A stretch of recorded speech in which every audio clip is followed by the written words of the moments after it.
Jokowi, Gibran, Kaisang babak belur dihajar banyak sekali peristiwa politik yang tidak menguntungkan, mulai dari IKN yang dibatalkan untuk melaksanakan hari ulang tahun, 4 Pulau Aceh gagal dikuasai oleh Sumut, dan sekarang amnesti serta abolisi kepada Hasto dan Tom Lembong. Dan selanjutnya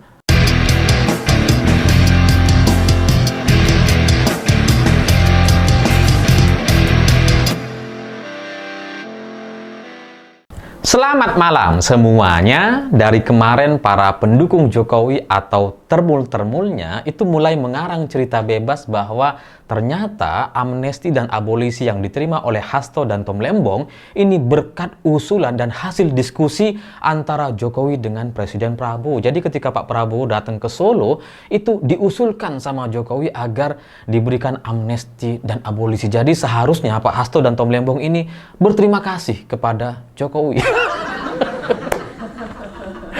Memang kalau karangan-karangan para termul itu emang ajaib-ajaib gitu ya. Padahal junjungan mereka atau Jokowi sendiri itu kelihatan jengkel sekali dengan amnesti dan abolisi ini gitu. Yang bilang bahwa saya nggak diajak bicara, saya nggak diajak diskusi gitu. Tapi para termulnya justru mengidolakan dan menganggap bahwa Jokowi ini orang yang bijaksana dan sebagainya. Padahal Tom Lembong dan Hasto ini adalah dua orang yang menjadi lawan politik Pak Jokowi gitu. Jadi gimana ceritanya kemudian tiba-tiba mengusulkan agar dibuat amnesti dan abolisi. Tapi ya begitulah imajinasi para termul-termul gitu ya. Imajinasi mereka ini besar gitu ya, sebesar gajah padahal aslinya kodok. Imajinasi mereka tuh besar sekali, aslinya kenyataannya ya kecil gitu ya. Yang kalau loncat pun ya tipis lah loncatannya gitu ya.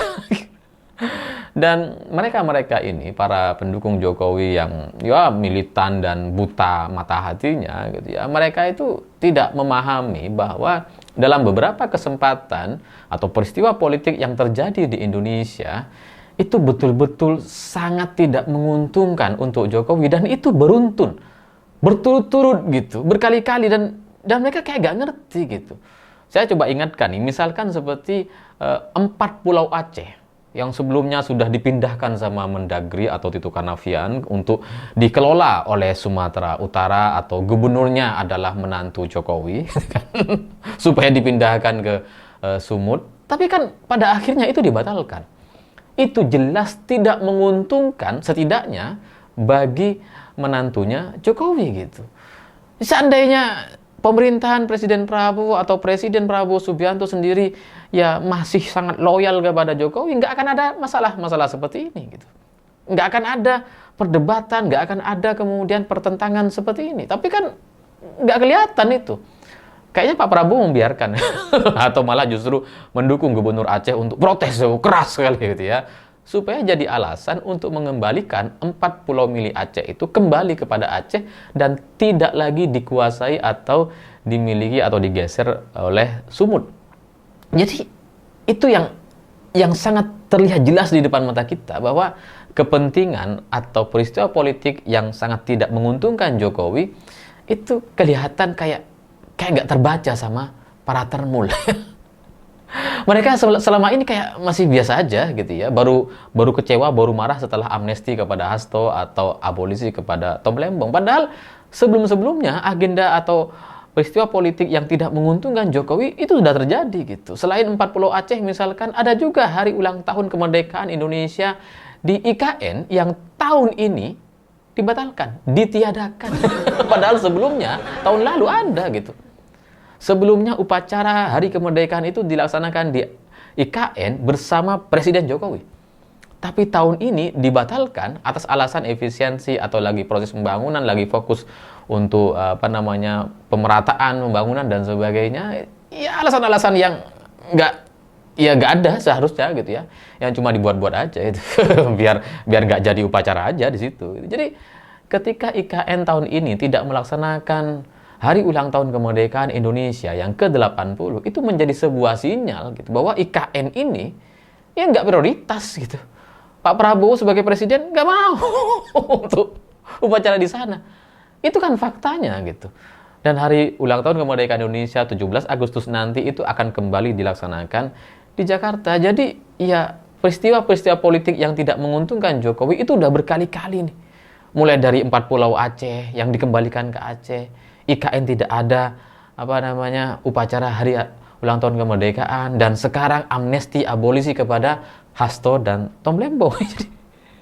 Jadi kegagalan beruntun ini ya lebih banyak lagi kalau kita mau tarik ke peristiwa sebelumnya, misalkan seperti undang-undang pilkada yang batal direvisi, sehingga itu membuat Kaisang jadi batal untuk maju sebagai cawagup di Jawa Tengah, ya kan? Sehingga rencana yang semula terbaca bahwa nanti kalau Kaisang jadi cawagup, gitu ya, nanti gubernurnya jadi menteri, Kaisang naik jadi gubernur, gitu kan? Itu berantakan semua, gitu. Karena undang-undangnya batal direvisi, gitu. Jadi kegagalan secara beruntun ini, agenda-agenda politik yang tidak menguntungkan Jokowi atau yang menguntungkan Jokowi kemudian dibatalkan, itu seharusnya bisa disadari bahwa ya Presiden Prabowo sudah mulai memberikan perlawanan atau tidak mau berada dalam kendali Solo atau dalam kendali Jokowi. Jadi ya kalau kita ngelihat peristiwanya, ini jelas Jokowi nggak diuntungkan gitu. Karena di tengah situasi yang seperti ini, kegagalan beruntun, ya, program-programnya tidak terlaksana. Di sisi lain, Pak Jokowi juga masih harus sibuk sekali mengurusi soal ijazah palsu. Coba bayangkan gitu ya, betapa hancur leburnya seorang Jokowi hari ini gitu. Menantunya yang dikerjain gitu ya, 4 pulau yang sudah dipindah dikembalikan lagi. IKN batal melaksanakan upacara kemerdekaan. Hasto ternyata bebas, Tom Lembong juga bebas. Sementara Jokowi sendiri disibukkan dengan tuduhan ijazah palsu yang sekarang itu ya jadi dipercaya oleh banyak orang. Karena kasus ijazah palsu ini menarik gitu ya. Saya juga baru menyadari akhir-akhir ini. Awalnya saya pikir itu ya sama lah seperti Sugiknur dan Bambang Tri. Mungkin Roy Suryo dan kawan-kawan akan berakhir seperti Sugiknur dan Bambang Tri gitu ya. Atau setidaknya kalaupun tidak berakhir di sana, mungkin ya draw lah ya, 0-0 gitu kan. Udah dianggap selesai misalkan gitu ya. Tapi ternyata soal ijazah palsu yang nampak dibuat lama seperti ini gitu ya, dibuat berbulan-bulan nggak selesai, itu membuat reputasi Jokowi sekeluarga itu hancur lebur gitu. Jadi orang sekarang ngelihat Jokowi ingetnya ijazah palsu. Sehingga Gibran dan Kaisang juga kelihatan ya palsu. Meskipun mungkin ijazahnya Gibran dan Kaisang asli, tapi itu merembet gitu. Karena Jokowinya tidak dipercaya, jadi merembet kepada anak-anaknya. Dan ya memang begitulah hukumnya gitu. Karena para anaknya Jokowi seperti Gibran dengan Kaisang juga mendapatkan reputasi atau nama ya berkat bapaknya. Tapi ketika bapaknya redup, tidak lagi menjadi presiden, dan sekarang dipertanyakan soal ijazahnya, itu asli atau palsu, jangan-jangan itu palsu. Ya sekarang anaknya juga akan terdampak gitu. Dan itu ya akan merembet ke PSI. Orang yang sebelumnya saya lihat gitu ya, saya termasuk yang saya percaya ijazah Jokowi. Ya cuma ya sekarang juga mulai menanyakan gitu. Tapi orang di luar saya gitu ya, teman-teman saya yang sebelumnya mendukung Jokowi atau ya meyakini bahwa ijazah Pak Jokowi itu asli, sekarang juga mulai ragu-ragu gitu.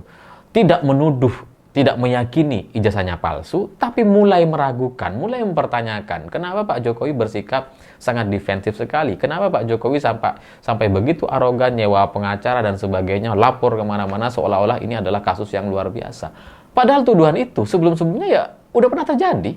Kenapa gak ditunjukin aja gitu ya? Tapi ketakutan Jokowi untuk menunjukkan ijazah itu semakin meyakinkan banyak orang bahwa kayaknya emang bener itu. Emang palsu kayaknya gitu. Dan itulah efek berbulan-bulan dari isu ijazah palsu yang nampaknya itu menimbulkan kepanikan dan ketakutan dari Jokowi sekeluarga. Karena mereka juga mulai nggak pede tuh dengan langkah-langkah politik yang akan mereka laksanakan setelahnya. Termasuk ketika Pak Jokowi mau menjadi ketua umum PSI kan tiba-tiba batal gitu. Tapi tiba-tiba muncul, akan bekerja keras dan sebagainya. Tapi ya itulah keraguan-raguan yang dihadapi oleh Jokowi hari ini. Sehingga kalau dalam teori politik ada efek ekor jas secara positif gitu ya, orang akan berbondong-bondong untuk masuk ke dalam sebuah kelompok atau partai yang diikuti oleh satu tokoh, maka secara negatif ini juga terjadi gitu. Jadi ketika Pak Jokowi diceritakan begitu negatif, maka itu akan negatif kepada Kaisang dan Gibran. Dan kalau Jokowi negatif, ya maka PSI wassalam. Ya kan? Ya bisa apa PSI gitu?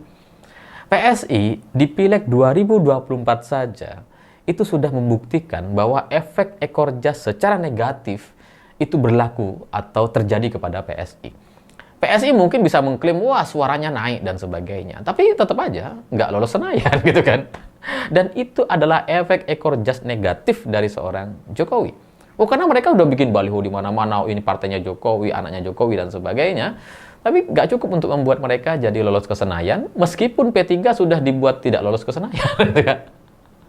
PSI tetap gagal juga gitu, gagal masuk gitu. Ya karena mungkin banyak orang itu muak sekali dengan ambisi dan perusakan demokrasi yang dilakukan oleh kelompok Jokowi, sehingga ya mereka nggak tertarik lagi kepada PSI. Sehingga ketika Jokowi masih berkuasa, masih menjadi presiden, tapi orang sudah muak, itu tidak cukup untuk membuat PSI lolos ke Senayan. Apalagi sekarang udah nggak presiden, muaknya bertambah, orang tambah marah gitu ya. Ditambah ijazah palsu gitu kan. Udahlah merusak demokrasi. Ini ada ijazah palsu. Siapa yang mau memilih PSI?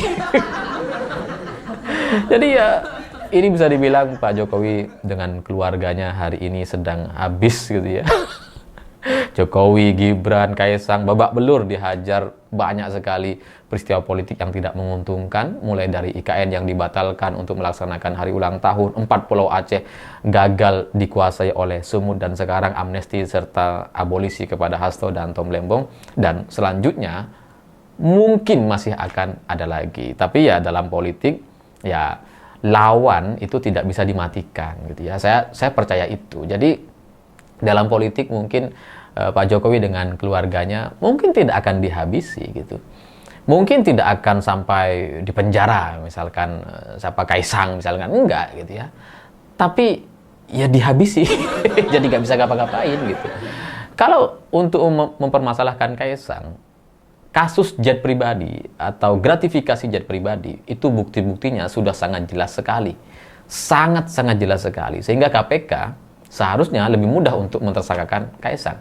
Tapi sampai sekarang kan enggak gitu. Tapi dalam situasi politik yang seperti ini, bisa saja kalau pimpinan KPK kemudian diganti semua sama Presiden Prabowo berkat atau karena evaluasi dari amnesti dan abolisi yang diterima oleh Hasto dan Tom Lembong, ya ke depan mana tahu gitu.